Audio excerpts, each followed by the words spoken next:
존귀하신 하나님을 찬양합니다. 오늘도 말씀을 통해서 우리가 새로워지고 더욱더 믿음 안에 견고히 세워져 갈 수 있는 우리 모든 지체들 다 되실 수 있기를 주님의 이름으로 간절히 축원합니다. 따라하실까요? 이웃에게 그릇을 빌리라. 이웃에게 그릇을 빌리라.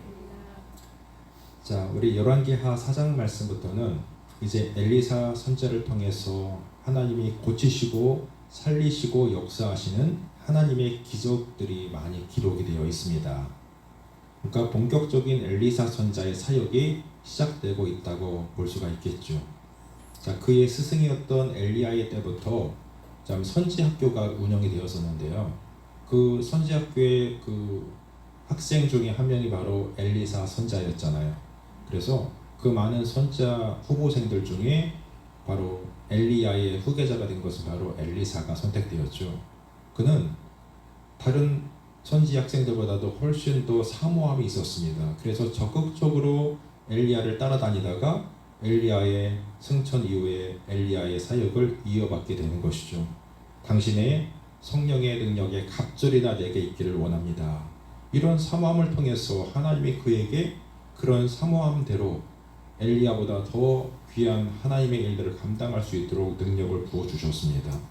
그래서 이제 하나님께서 그 엘리야를 통해서 일하시는 현장을 우리가 보게 되는데, 여러분 오늘 예배를 통해서도요, 여러분의 심령도 엘리사같이 사모하는 심령이 커가지고 하나님이 여러분에게도 예배 은혜, 성령의 은혜를 갑절이나 부어주시는 은혜를 주실 수 있기를 주님의 이름으로 먼저 축복합니다. 오늘 우리가 읽은 말씀에는 이 엘리사 선지자의 제자 중에 한 사람이 죽었습니다. 자, 죽은 이유는 나오고 있지 않지만 그는 1절 말씀처럼 분명히 하나님을 경외하는 사람이었습니다. 왜냐하면 하나님을 경외하고 하나님 앞에 온전히 살고자 있었던 그런 사람이었기 때문에 바로 엘리야부터 엘리사 선지자에 이르기까지 그는 선지학교, 즉 신학교에서 계속 훈련을 받았지 않았겠어요. 그러니까 굉장히 믿음도 좋고 성품도 훌륭하고 하나님을 경외하는 믿음이 컸던 사람이 이렇게 어떤 이유인지 모르지만 이렇게 죽음을 맞이했다는 것입니다. 가족들이 얼마나 놀랬겠습니까? 가장이 죽었습니다. 아버지가 죽었습니다. 남편이 죽었습니다. 참 남겨진 가족들의 마음은 참 비통했겠죠. 그런데 이 남겨진 가족들에게는 극심한 가난과 함께 자신들이 해결할 수 없는 빚도 덩그러지 남겨져 있었습니다. 빚이 얼마나 많았는지는 등장하지 않지만 지금 결론적으로 그 빚 준 사람이 찾아와서 네가 빚을 갚을 능력이 없다면 네게 두 아들을 내가 종으로 데려가겠다고, 나에게 빚 대신에 네 두 아들을 내놓으라고 이렇게 으름장을 놓았습니다. 그러니까 지금 남편도 잃은 이 아내의 마음이 어떻겠습니까?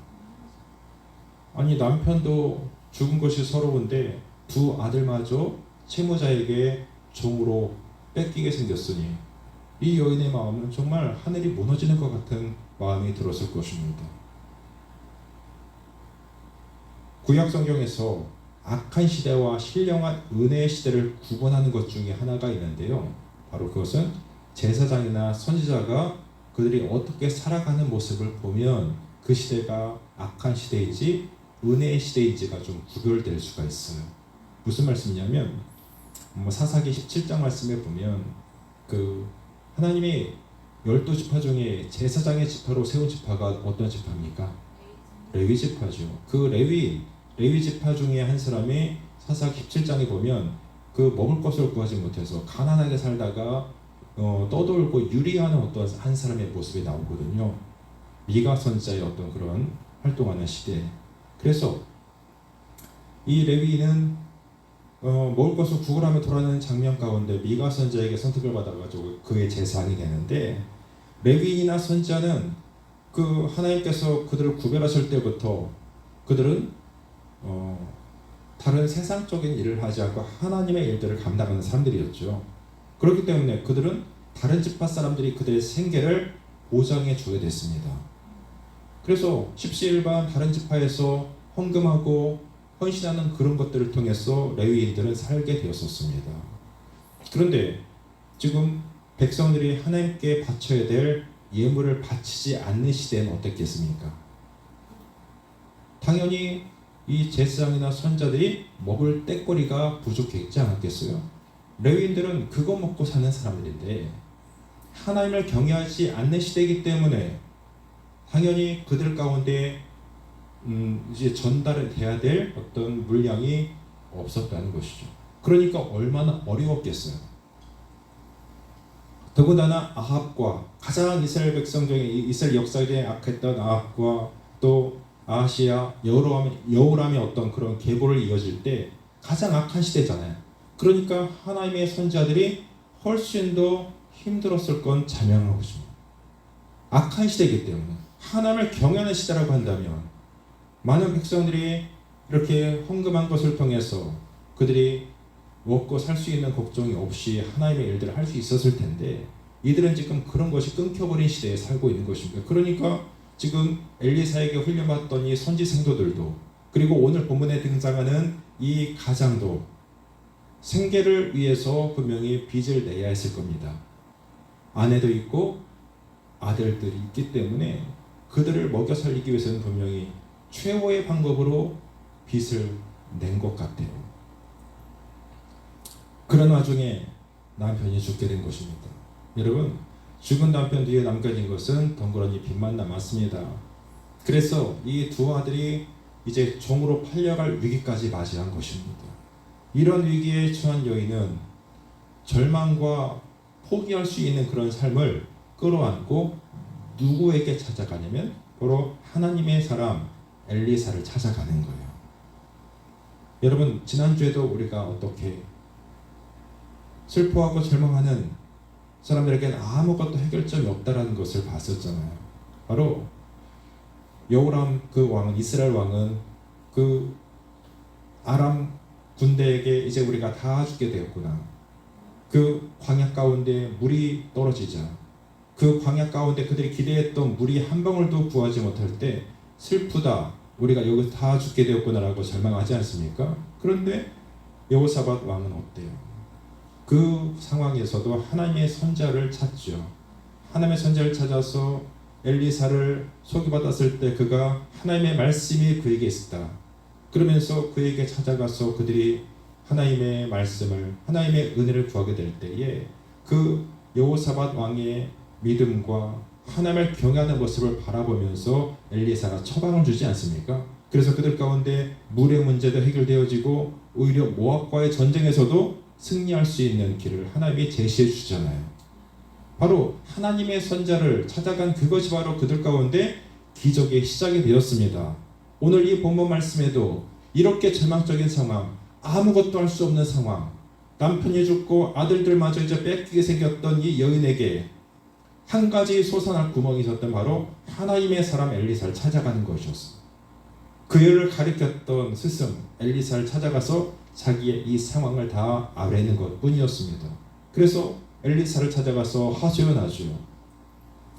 1절 말씀 보니까 당신의 종 나의 남편이 이미 죽었는데 당신의 종이 여호와를 경외한 줄을 당신이 아시는 바니이다. 이제 빚준 사람이 와서 나의 두 아들을 데려가 그의 종을 삼고자 하나이다. 이렇게 자기의 있는 모습 그대로 하소연을 하였습니다. 여러분, 문제를 만났을 때 여러분 어디로 가십니까? 우리가 솔직한 심정으로 어떤 벽에 부딪혔을 때에, 골리앗 같은 문제를 만났을 때에 과연 우리가 하나님 앞에 하나님을 찾아서 하나님의 그 은혜를 구하면서 좀 우리가 무릎 꿇고 계신가요? 하나님은 여러분의 기도를 통해서 여러분을 만나 주실 것입니다. 여러분, 문제를 만났을 때 하나님 앞에 무릎 꿇고 나아가십시오. 기도의 능력을 반드시 경험하게 하실 것입니다. 자, 엘리사가 묻습니다. 2절 말씀에 엘리사가 그에게 이르되 내가 너를 위하여 어떻게 하랴? 네 집에 무엇이 있는지 내게 말하라. 여러분, 성경에 보면 하나님의 기적들은요 다 어떤 비슷한 맥락이 있는 것을 봅니다.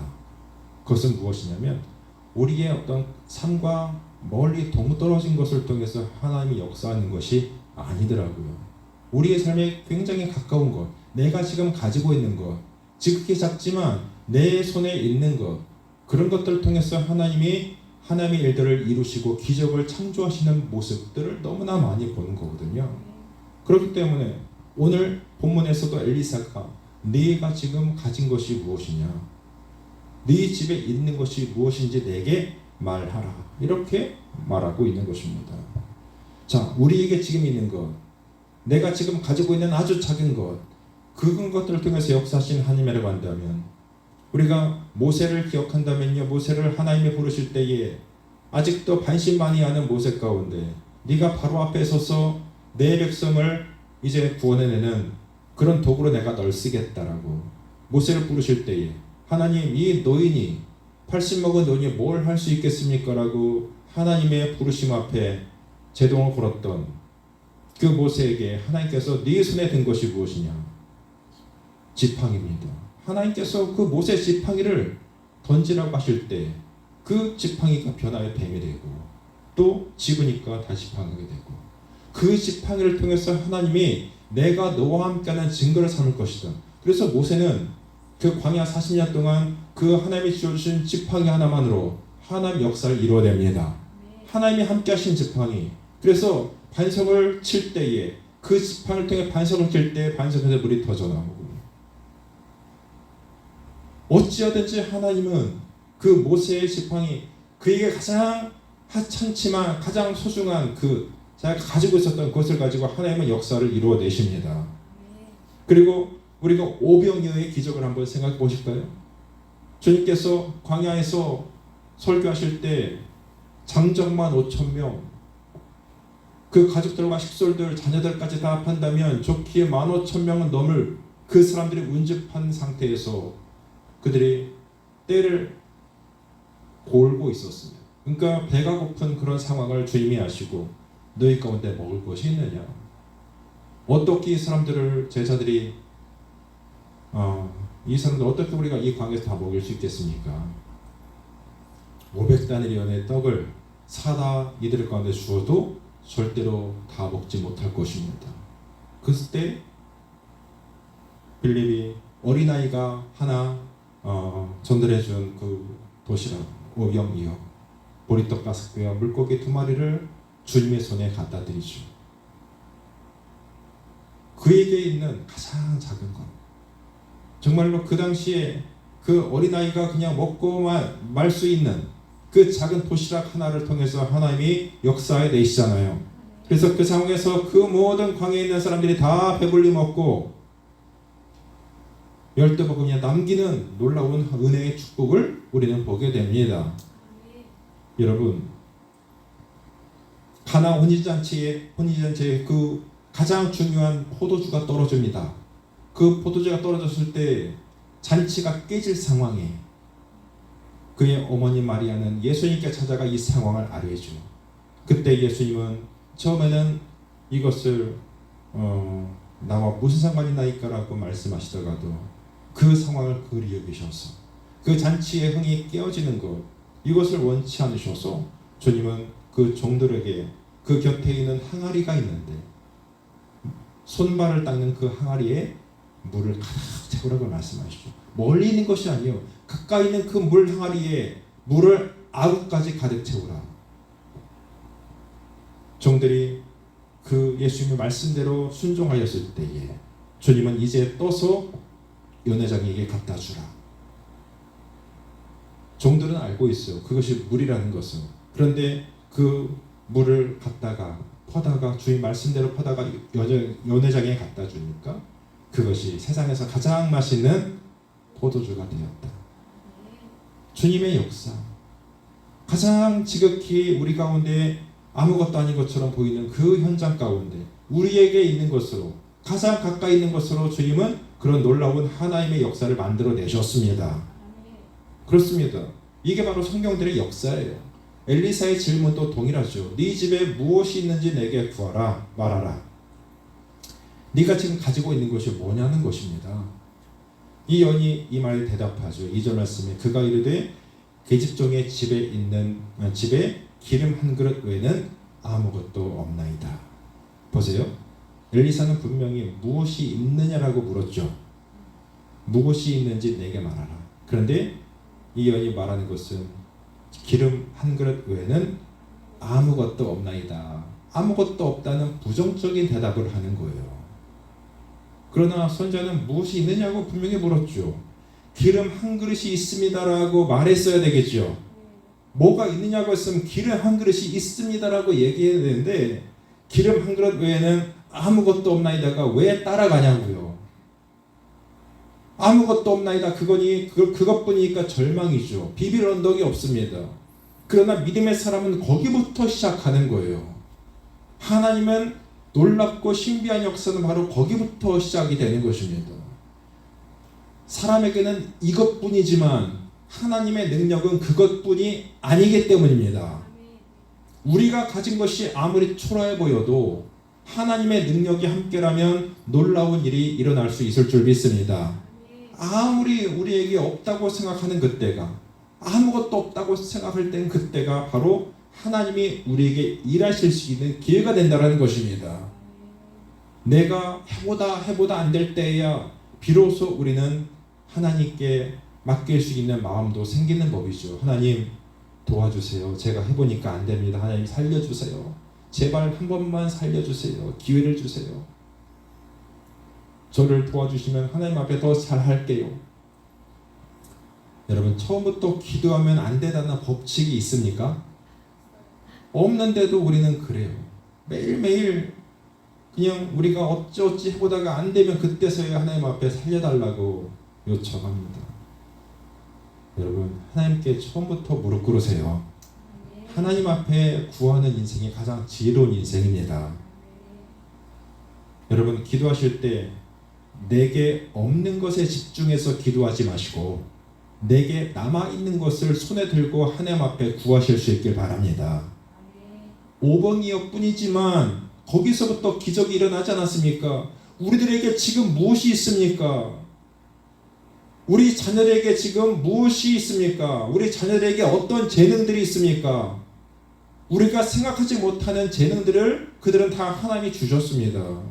우리 가정에 없는 것에 집중하지 마시고 하나님이 우리 가운데 지금 주신 것에 집중하시라는 거예요. 분명한 것은 뭔가가 있습니다. 아무것도 없습니다가 아니고 분명히 있습니다.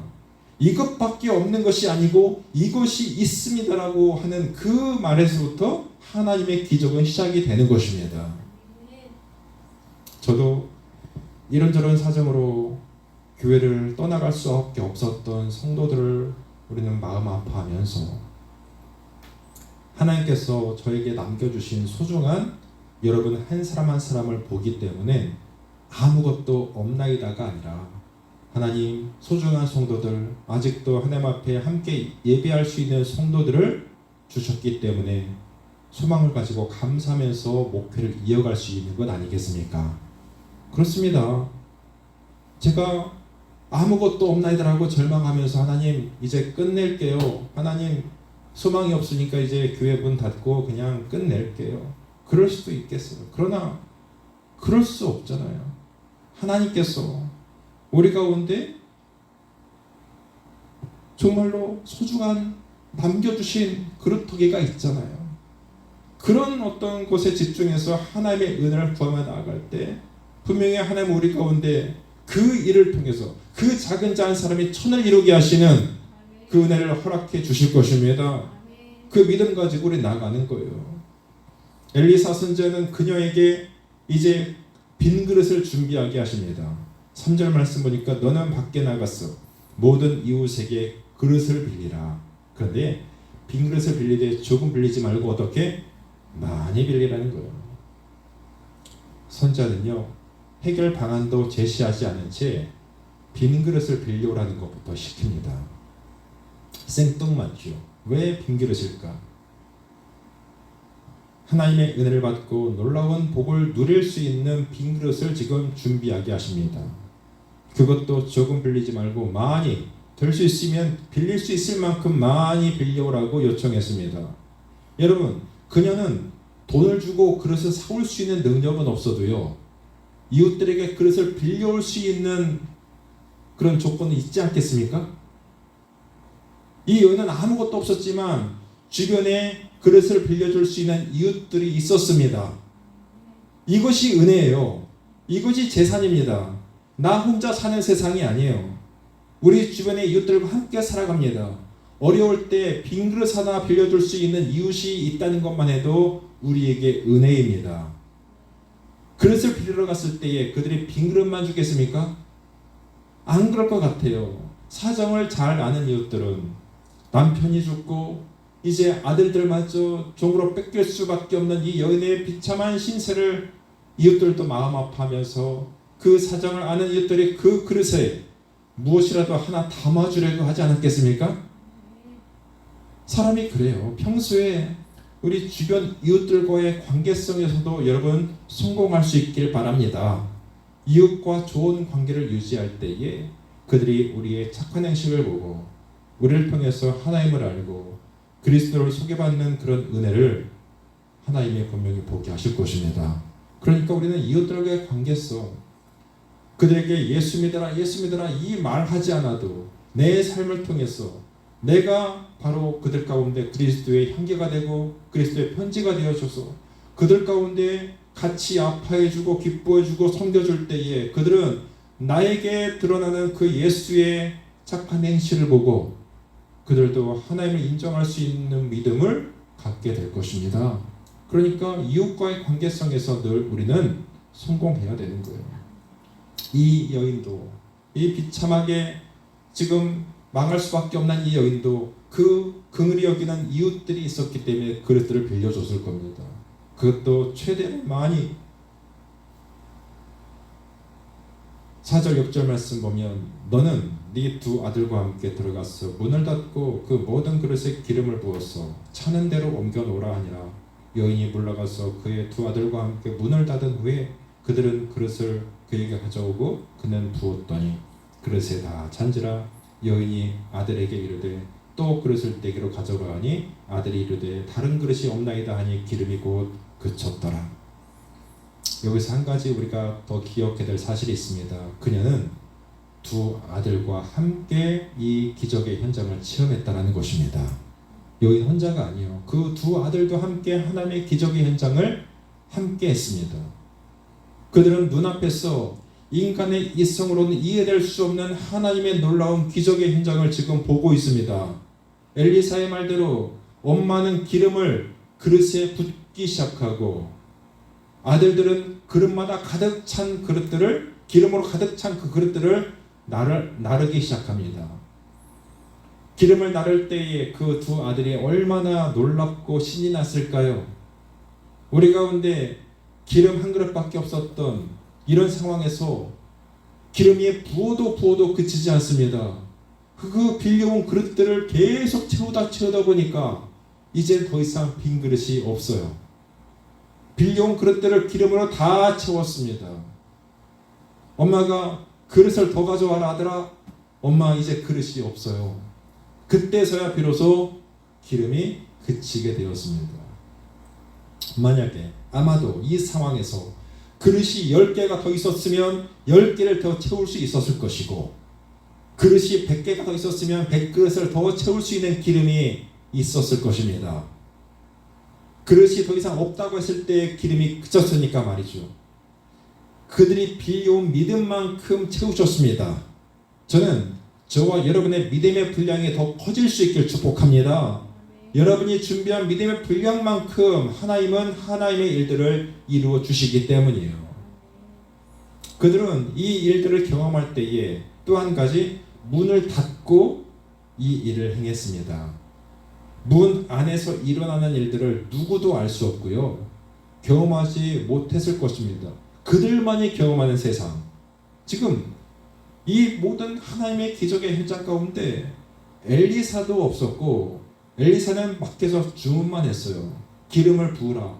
빈 그릇을 빌려온 그릇을 통해 기름을 부으라. 엄마는 부어요. 아들들은 부어진 다 찬 그릇들을 나르기 시작합니다. 이 모든 것이 바로 은밀한 중에 그들의 문 안에서 일어나고 있습니다. 여러분, 우리의 문 안에, 우리의 신앙의 문 안에서, 우리의 내면의 깊은 공간에서 하나님과의 깊은 만남, 예수 그리스도와의 뜨거운 보혈의 은혜를 날마다 경험하며 살아갈 수 있는 우리가 될 수 있기를 소망합니다. 예수께서도 너희는 기도할 때 골방에 들어가서 은밀한 중에 들으시는 하나님께 기도하라. 주님께서는 우리가 분명히 기도의 방법도 두 가지가 있을 거예요. 하나님께서 부르짖어 기도하라고 말씀할 때도 있어요. 너는 내게 부르짖으라. 내가 너에게 크고 비밀한 일들을 보이리라. 부르짖어 기도하는 기도가 있는 반면에 은밀한 중에 정말 골방에 들어가서 혼자 신음하면서 주여 한마디 던지는 그 미세한 기도 소리도 주님이 듣고 우리 가운데 응답해 주시는 그런 기도도 있다라는 것입니다. 보세요. 지금 이 상황에서 엘리사는 그들 가운데 이런 명령을 하였을 때 바로 그들은 문을 닫고 들어가서 이 일을 행합니다. 여기서 우리는 그런 것들을 보는 거예요. 하나님과 우리 사이에 이런 깊은 만남. 그래서 또한 여기서 우리가 아들들이 함께 체험했다는 것이 너무나 중요합니다. 우리 자녀들이 함께 이 하나님의 놀라운 은혜와 신비한 하나님의 손길을 경험할 수 있게 되길 기도합니다. 자녀들이 그렇게 하나님의 임재를 경험하면 이 패역한 시대 가운데서도 하나님을 향한 믿음의 자리에서 결코 떠나가지 않게 될 것입니다. 우리 자녀들이 하나님을 이렇게 경험하는 시간들이 너무나 부족한 것 같아요. 그래도 우리 기성세대에는 그래도 부흥의 시대를 경험했기 때문에 하나님의 역사를 많이 봤잖아요. 그런데 우리 자녀들의 세대는 그렇지 않잖아요. 이렇게 패역한 시대에 하나님의 역사가 땅바닥에 떨어진 시대에 하나님의 영광을 짓밟히는 시대에 이런 시대에 우리 자녀들이 과연 뭘 보고 믿음을 키우겠어요? 자, 아내의 마음도 그랬겠지만 이 아들들의 입장을 한번 생각해 보세요. 아들들은 어땠을까요? 아버지가 그렇게 죽고 난 이후에 빚만 덩거리 남았을 때 체주가 와가지고 너희들을 내가 나의 종으로 삼겠다. 그들 데려간다고 이야기할 때에 그 아들들의 마음이 어땠을까요? 아버지가 아무리 하나님을 경외했어도 하나님은 우리 편이 아니시구나. 남는 것은 우리가 저 사람의 종이 되는 것뿐이구나. 이렇게 절망하지 않았겠어요? 하나님도 필요 없다. 이제 나는 하나님을 버릴 거야. 아버지 하나님은 가짜야. 이렇게 생각할 수 있었을 것입니다. 그런데 지금 하나님의 선자를 통해서 하나님의 기적의 현장 가운데 엄마와 함께 두 아들이 함께 실제적으로 하나님의 역사를 보고 있습니다. 하나님의 역사를 체험하고 있습니다. 그 상황에서 그들이 느꼈던 감정이 뭘까요? 정말로 하나님을 살아계시구나. 우리 아버지가 믿었던 하나님이 가짜가 아니시구나. 이분은 정말로 살아계셔 역사하시는 분이시구나. 우리 아버지를 하나님이 분명히 사랑하셨구나. 우리 가족을 버린 것이 아니구나. 하나님 우리를 기억하시는구나. 나도 그 하나님을 경외하고 살아야 되겠구나. 이런 믿음이 그들 가운데 들어가지 않았겠어요? 얼마나 중요한지 몰라요.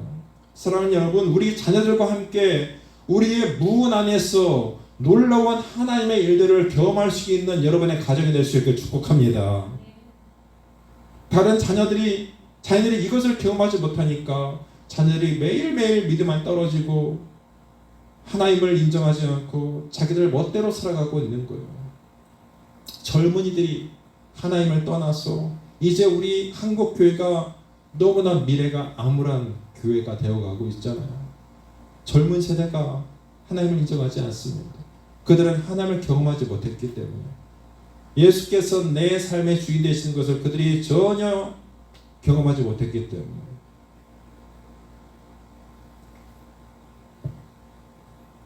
우리 두 청년이 여기 있는데 여러분의 세대에는 더 믿음 짓기 힘든 시대가 될 겁니다. 그렇지만 여러분 정말로 하나님을 살아계시고 하나님이 이렇게 오늘 이 가정이 역사해 주시는 것 같이 여러분의 삶을 통해서도 여러분이 하나님을 향한 경외하는 믿음만 버리지 않는다고 한다면 여러분의 삶을 하나님이 보장해 주실 것이고 여러분의 길을 그분이 인도하실 것이고 그리고 그 안에서 하나님께서 행하시는 놀라운 일들을 여러분의 세대도 반드시 보게 하시는 은혜를 주실 것입니다.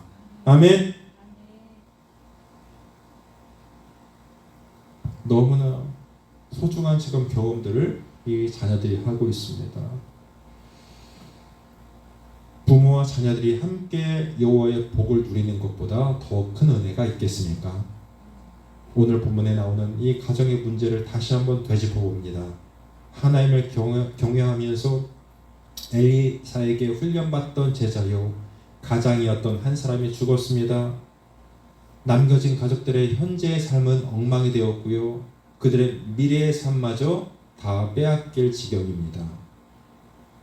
남편을 잃고 두 아들마저 종으로 빼앗긴다면 과연 엄마가 제정신으로 살아갈 수가 있겠습니까? 아들들도 소망이 없고 그들의 미래는 암울했을 것입니다. 그런데 보십시오. 엘리사를 통해서 일해주시는 하나님의 역사로 인해서 기름이 그 가정에 넘쳐나고 있습니다.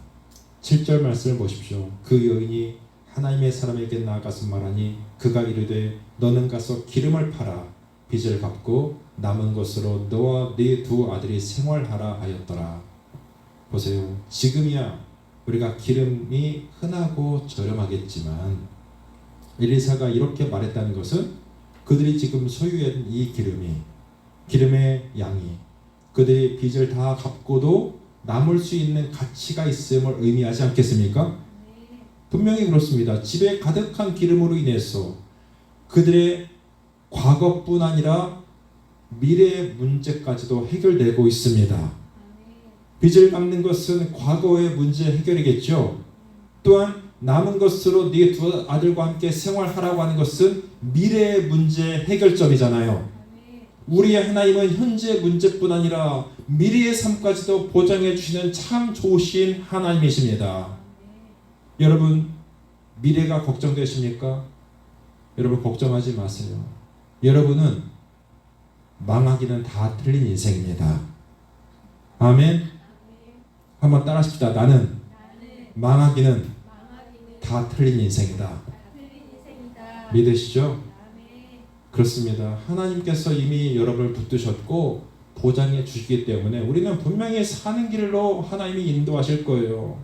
아무리 여러분의 삶이 흔들리고 마귀 사단이 우리의 가정을 뒤흔들어 놓고 우리가 여러 가지로 경제적으로 또 여러 가지로 삶의 문제 가운데 사람과의 관계성 가운데 헤매고 힘든 순간을 경험한다 할지라도 결국에 하나님은 그 모든 상황을 치료하실 것이고 그 모든 상황을 역전시키셔서 여러분을 결국에 하나님의 가장 높은 보좌 가운데 앉혀주실 그 날을 보게 하실 것입니다. 여러분 이 부르짖은 여인의 놀라운 은혜의 결과를 보십시오. 죽은 남편과 아버지가 남겨놓은 신앙의 유산을 이들은 보고 있는 것입니다. 우리에게도 이런 놀라운 은혜는 가능합니다. 하나님은 그때나 지금이나 동일하신 하나님이시기 때문입니다. 다른 하나님이 아니시잖아요. 우리의 언어부터 좀 바뀌기를 소망합니다. 아무것도 없다라고 여러분 말하지 마세요. 내 삶을 보니까 내 가정을 보니까 다른 사람과 비교할 때 아무것도 없어 보이죠. 너무나 초라해 보이죠. 아닙니다. 하나님은 여러분의 삶 가운데도 분명히 부어주신 것들이 많습니다. 그 주목하셔야 돼요. 내게 지금 기름 한 그릇밖에 없을지라도 그 기름 한 그릇으로 하나님은 이 가정의 모든 과거의 문제와 미래의 문제까지도 해결해 주시는 하나님을 보잖아요. 그렇습니다. 우리에게도 이런 놀라운 은혜가 가능합니다. 하나님이 늘 그래 오셨듯이 그분이 나의 편이 되어주시겠다고 약속하시듯이 그렇기 때문에 우리의 언어부터 아무것도 없다가 아니라 하나님 제가 가진 것이 이것이지만 이것을 통해서 하나님의 역사를 보게 하여 주시옵소서. 하나님이 나와 함께 하시면 분명히 이 약한 상황에서도 이 병든 상황에서도 하나님 우리를 반드시 살려내시고 하나님의 역사를 보게 하시고 하나님을 찬송할 수 있는 입술을 허락해 주실 것입니다. 그렇습니다. 우리가 부르는 찬양의 가사와 같이 고난의 뒤편에 있는 하나님의 축복을 미리 보면서 감사할 수 있는 우리가 되었으면 좋겠습니다. 여러분 믿음의 분량을 넓히시고 여러분만 아는 하나님의 깊으신 경륜을 여러분의 자녀들과 함께 소유하고 체험케 해달라고 기도하실 수 있길 바랍니다. 여러분, 하나님은 오늘도 여러분을 통해서 일하실 수 있는 준비가 되어 있으실 겁니다. 그 하나님의 일하심 가운데 여러분도 함께 동역하는 축복을 날마다 누리며 살 수 있는 우리 에덴 가족들 다 되실 수 있기를 우리 주님의 이름으로 간절히 축원합니다. 함께 기도하겠습니다.